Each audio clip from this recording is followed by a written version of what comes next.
Hi, this is Keith. I'm on the Wisconsin River, and I'm so glad you could join me today for this exploration of nature. In his book, The Last Child in the Woods, Richard Louv explored and studied the role nature plays in our lives, the benefits it gives for development and for relaxation. So today, we're going to explore the randomness of nature and see what we can find.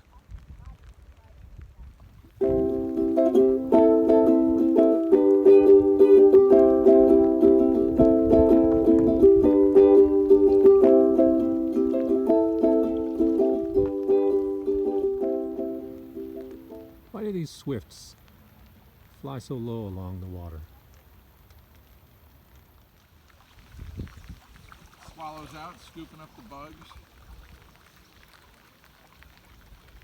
So interesting.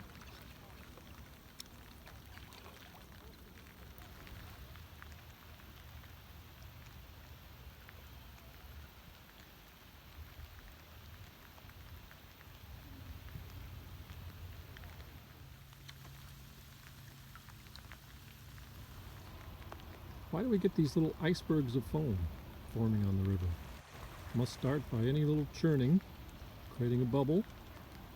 Bubbles gather together, get stuck on these logs until they're big enough that the river takes them away and floats them downstream. Roots.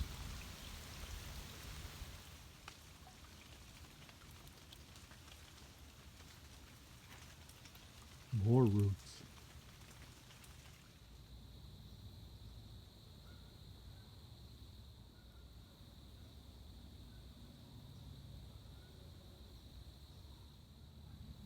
This is what a tree does when it's trying to hold on to whatever ground it has left.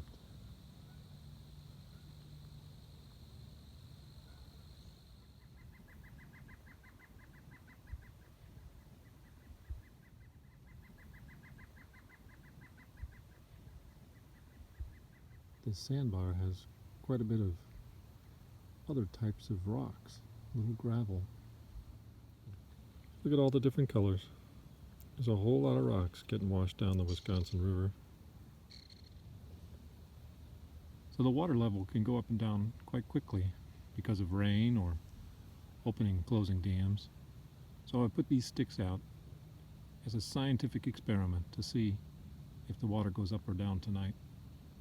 I'll check it back in the morning.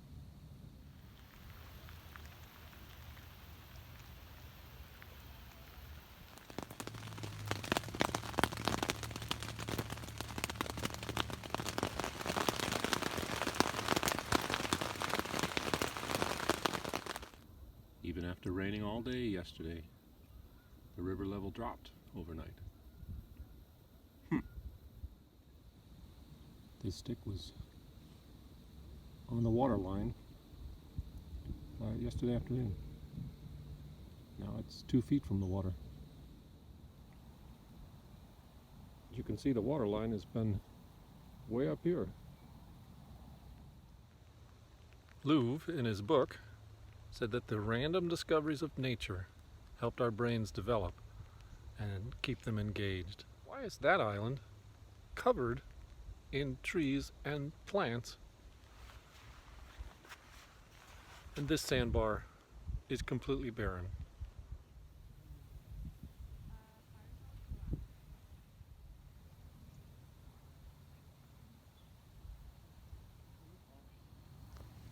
There are some tracks on the island, but nothing too fresh. Nobody's been here for a while, except those people.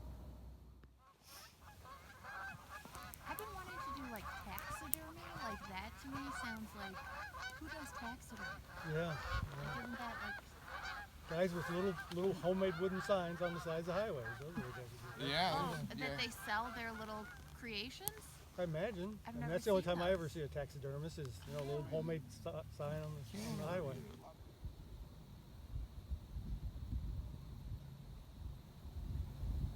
I wonder what this bright green stuff is.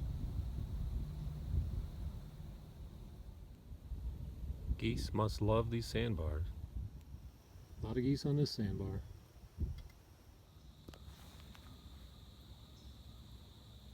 Okay. Why are there wood chips on the ground? No sign of any beavers in this area.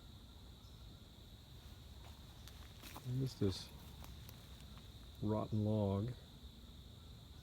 Maybe something was digging in there for food?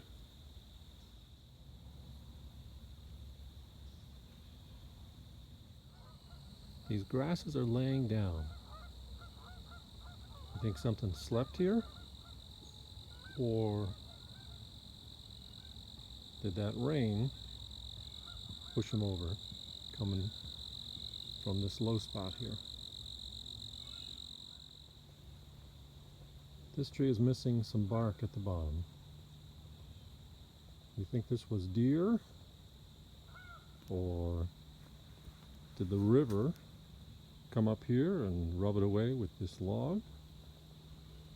Or these sticks? There is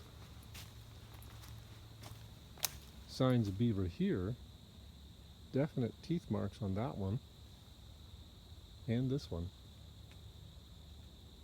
Very curious.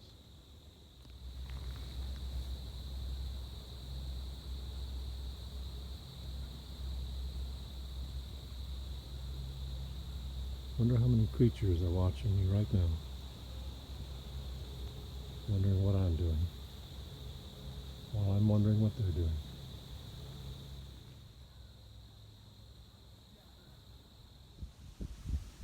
Beavers got to this tree. Water must have been higher when they were chewing on these ends. There's a beaver swimming upstream.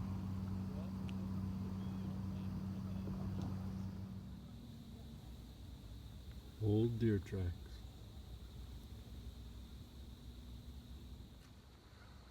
How deep is the Wisconsin River? So, it's about that deep, from my hand to the bottom of the paddle.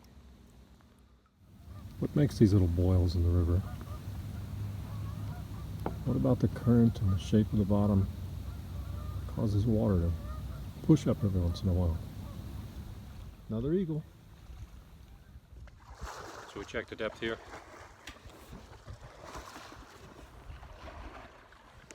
Just a few inches. Hope we don't get stuck. This old barn's been watching the river go by for a long time.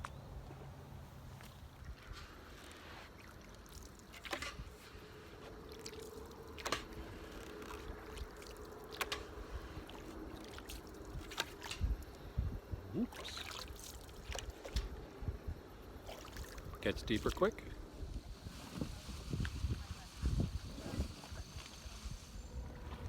Can you see the edge where it goes from shallow to deep? Ripple as the faster water hits the slower water.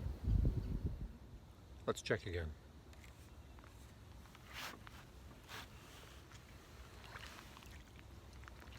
That's my whole paddling. I don't know. You know, that's how Mark Twain got his pen name. He worked on a riverboat. Somebody's job was to stand in the front with a weight on a rope, drop it down. And there were marks on the rope. And they'd yell off, "Mark Twain," if there was 2 marks. Imagine if Twain took it differently and called himself Marky Mark and joined a boy band.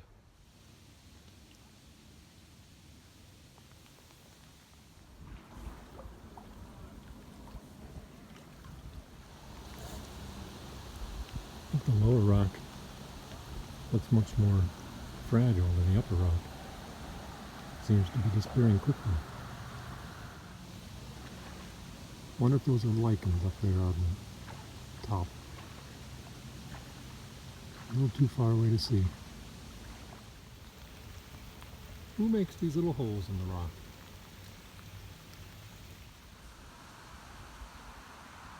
Condominiums. So if you look at this old bridge, that was probably the swivel there to let boats go back and forth. Not sure what boats could make it. But over time, the shore has filled in the river, and then they had to extend their bridge over here because the river changed course. And wheels in a circle It's slow motion. to get the whole thing turning.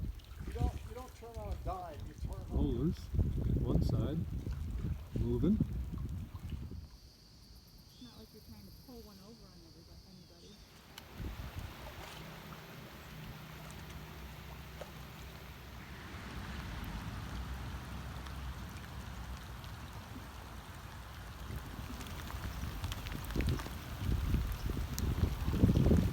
The ripples of the raindrops make a pattern like alligator skin. The wind has kicked up some waves, and you can see this little island being eroded by the wave action. Here's a good example of how a current washes away sandbars.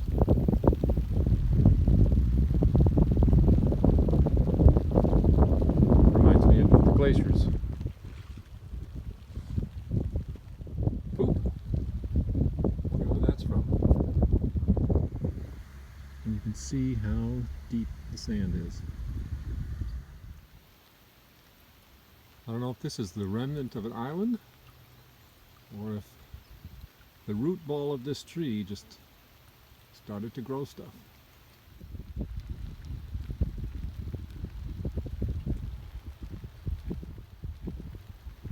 Wonder how long before this big log sets sail again on its journey to the Mississippi.